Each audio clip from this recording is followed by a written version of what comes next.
Hello, hello. I see the window that says that I'm live, but the wheel turning saying that I'm not quite there yet. Hi, everybody. Let me see if I can move windows around. Welcome, welcome. Coming in. Say hello. This is your friendly, one of the three coaches that we have in this team, MASAC team, coming to you live on a Tuesday. And I'm cleaning my sunglasses because my symptoms are wackadoodle today. This week, I guess, or this month, but wackadoodle today. And so if you see me with my sunglasses on, it's because my chronic disorder symptoms have been a pain and my eyes are suffering. So I'm making it easy for right now. I think we're fine. So thank you again for coming in. It's a Tuesday, noon my time, Eastern time, and it's time for Level Up Live. My name is Rocio. Again, I'm one of the three group moderators. I'm one of the friendly coaches that we have in the MASEX team. And if you're listening live, please go ahead and put in the comments something so that I make sure you can actually hear me because last time nobody could hear me. So let's see, I don't see any comments. So hopefully you can hear me. And if you're watching the replay, then just go ahead and put the hashtag team replay. And that way we know, and where you're coming from. And that way I can know where geographically you're spread through the world. So today we're going to talk about a very interesting topic. Actually, it's more like two topics. And I titled it, When is Too Much Too Much? And two critical tools to help you make decisions. Help us, really. This is something that I'm using now more than before. So let me just start with a little background. So every week we have this super amazing meeting that is part of our Momentum program. I don't know if you heard about Momentum. It's a cool writing program, but we do, a little more than that. But that's really the main focus of the program. And every Monday, at least this year, at the beginning of the week, we have this very short 30-minute, super powerful meeting to reset our mindsets, or that's what we call it. We call it momentum mindset. And we do a lot of things, and it's really only 30 minutes, but they're really, really powerful. We pack it with a specific theme to cover, and we come up with specific questions for a little bit of inspiration, but then also to help us dig deeper and deeper into that same theme.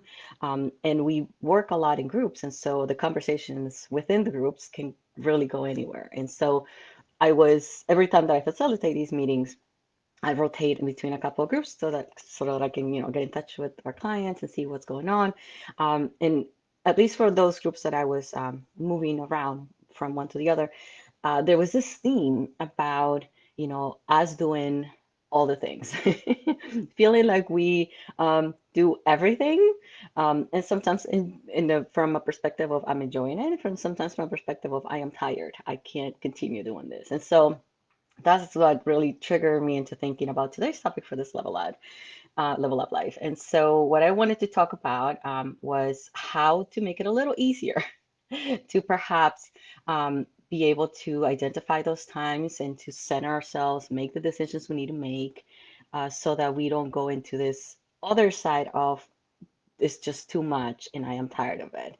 And so the first thing to do is to just figure out why is it that, and this is just to prep you for the themes. This is asking questions about why are we doing all the things that we're doing. Maybe we have many interests and that's something good to be aware of. So, that how you go into this level up, like how you listen to what I'm going to say is probably going to have some bearing on the things that resonate a little bit more with you and how to use them. So maybe, oops, something moved here. Maybe you want to be more relevant. Maybe you just have, you're just in this kind of field that is interdisciplinary. So you really need to have your hands in different subfields, and that perhaps adds to your, bag of things to do. Sometimes it may just come from a place of scarcity, and we talk a lot about this. Kathy talks about it in her program. We talk about it in our within the programs that we coach. And so this scarcity mindset basically makes you think that you need to do it all and you need to do it now, or else you won't get the chance to do it later. And so, that leads to us spreading too thin. And so that's another thing to be aware of as to why do we come to this place of I'm doing too much. Um, then the other thing to think about is how, perhaps everything that we're taking on, making us feel like we're taking too much on and doing too much, it's because it's somewhat tied to our ultimate goals, but we really haven't reflected on whether that is the truth or not. And so that's part of this process, figuring that out. And so the worst part is really when we get overload, and that's the bottom line. We're trying to avoid that. We're ending a year that's really heavy for many of us everywhere in the world, not just in academia and in many places. And so we need to be a little bit more aware that, it's going to be a heavy year. It has been. It probably will carry into the next one, however, it's going to, unfold.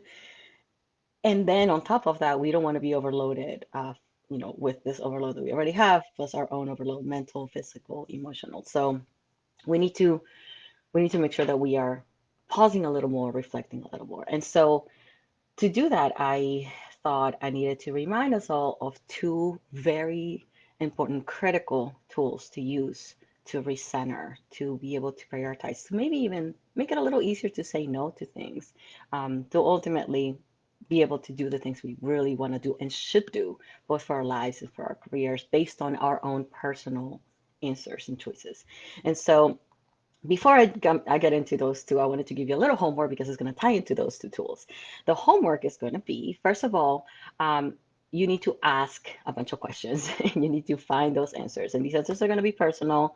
They're going to, vary based on everything you. So you want to figure out, do you know when too much is too much? So that's the first question. And I'm just going to go through all the questions that are listed here.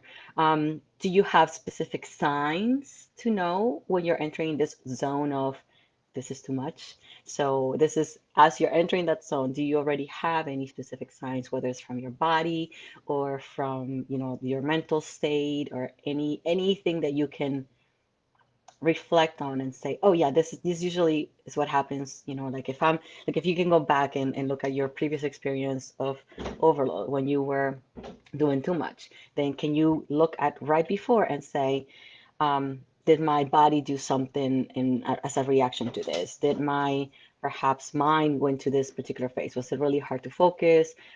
Any of these things. Thank you. That's the husband. So, the other question to get into and start reflecting about is, how do you feel when you are in this zone of too much overload? What are your feelings when you're here? Are there any other red flags or any kinds of flags as you're entering this kind of zone? So that's going to be the homework that you want to do after, before you play again the next part. So having done that homework, figuring out as you enter this zone of too much, how do you feel? What are the clues? Then you can take these two critical tools, and those are your personal philosophy and your mission statement, and put them together and really ease the way as we finish this year and as we enter the next one. And we're going hopeful, right? We're going with ideas of, oh, we're gonna have a vaccine, or we're gonna have things, improving, and it's gonna be a slow process because it's not all about that. There are so many other tensions that are not even related to COVID. There are social tensions and many other things that many of us struggle. So as we close up this year and as we enter the next one, hopeful that things are going to improve, and realistically how. No, you doing this homework and then taking these two tools with you, I feel that, I mean, I know because I've been using them, and I've seen other people that I work with also using them. I know it's going to help a lot. So the two critical tools are the personal philosophy and your mission statement. Now, I'm not going to go deep into them because I only have like 5 more minutes. Um, but just to let you know what these are and how to use them and give you some resources, and I'll do that in the comments, that should help a lot. So first of all, you want to make sure that you either polish or create, if you don't have one, a personal philosophy. And this personal philosophy is really, it's just a tool for you to figure out and put somewhere where you can always remind yourself, of your values, the values that are centrally important to you, to who you are and what you do. So you're gonna be digging into what makes you, and then what do you really value? What are the values that you must have there? These values are going to really help, and they're going to be almost like a compass, and they're going to help us make these decisions a little bit easier, whether it's small decisions or big decisions, but particularly when we are, at a crossroads and it's at something very important, really difficult to do within our perspective. And so these values, this personal philosophy can certainly ease the way. This is very personal. This is it really relates to all of ourselves, our whole selves. And so that's something different compared to the mission statement. When I go into that after. And just to let you know, if you are an Amplify and Elevate client of ours, we had a mini treat where we actually, and you should have access to this via Teachable, where we recorded this whole workshop that we created about creating our personal philosophy. So you have that information. If not, if you don't have access to our program or you're not in our program, we'll get on it. But if you can, there's definitely a ton of information, and I invite you to put information in the comments to just kind of like nourish each other's point of view in terms of how do we craft the best, the most ideal personal philosophy. It shouldn't take too long though. It's a process and it gets refined, but you don't want to, do a whole term paper on that just yet. Start with small steps and incrementally go for that from that. Now, the mission statement, so this is tool number two, is something that is going to help you align your activities and strategize on how to make your scholarly work and kind of like take off in a specific direction or stay the course that you want. So it's going to make it a little easier to say no to fluff commitments. Sometimes you can say no to those commitments, you have to, but at least it helps you to put the guards in terms of this is not part of my mission statement. This is not where I want my legacy, what I want my legacy to be, and therefore, I can only give this much time to that. I can only commit to this point, and that is okay. You don't have to commit to everything 100% if it's not what you want to commit to. The mission statement, unlike the personal philosophy, it actually relates mostly to your career part of your identity. So it's not your whole self, like the personal philosophy is really just about your career and your work. So for this particular one, Kathy has offered a number, lots of free resources, and I think we may have even talked enough about them in some of the other Level Up Lives. So I'm just going to put a link towards the end of one of the podcasts that kind of like talks a little bit more about it, and that way you can use that as a good resource.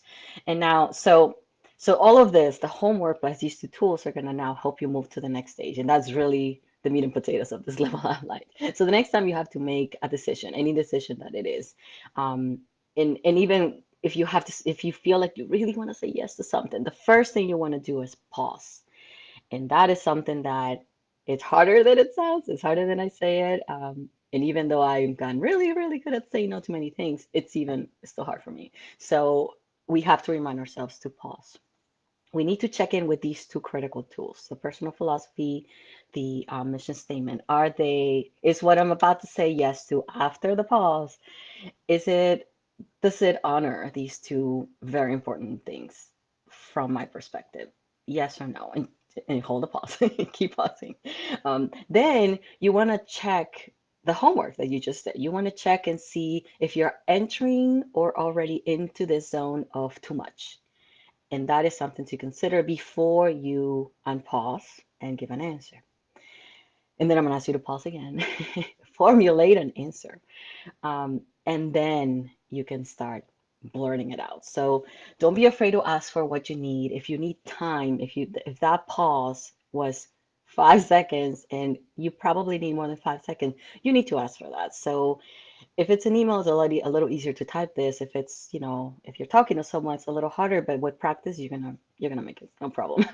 So I'm gonna give you some wording that you can use, and that's a basic. I'm gonna actually copy it in the comments too. So one way to do this, and I think in a nice way is to say, and I actually have other examples. I should put that in the comments. But anyway, this is one that I came up with that is just super easy and simple. I appreciate XX, whatever the request was. And then I need some time to think about it. I will get back to you in a day if a day is what you need. Thank you for your patience. I really appreciate it. And so that is a very short way. And again, I'll put that in the comments to just exercise this idea of you need to pause, and it goes beyond a 5 second pause, and you need to honor your need for a pause to be able to really check in and really be able to look at your two incredible tools of private, your personal statement, personal philosophy, mission statement, like combining them, and your homework. So you check those three, and then you can actually give an answer after the pause. So let me just wrap it up, and say that again, this year is has been tough, and that is the reality. It doesn't matter if you're an optimist or it doesn't matter if you're like a realist optimist like I am, or pessimist. It's just it sucked. So we just have to be real that we don't also know what's going to happen next year, and we're trying to do our best. And so how do we embrace this uncertain year with all the baggage that we have for all the things that have been happening in 2020 already? We need to honor the pause. That's the very least we can do and should do for us. So pause, let's check with ourselves, let's recenter. And by that I mean to check your homework, see what the answers to your homework was, and check these two tools, your um, personal philosophy and your mission statement. Let's recenter using those three items. And then that way we can actually prioritize and we can focus and we can actually create the lives and the careers that we want. So it's not one or the other. We want both.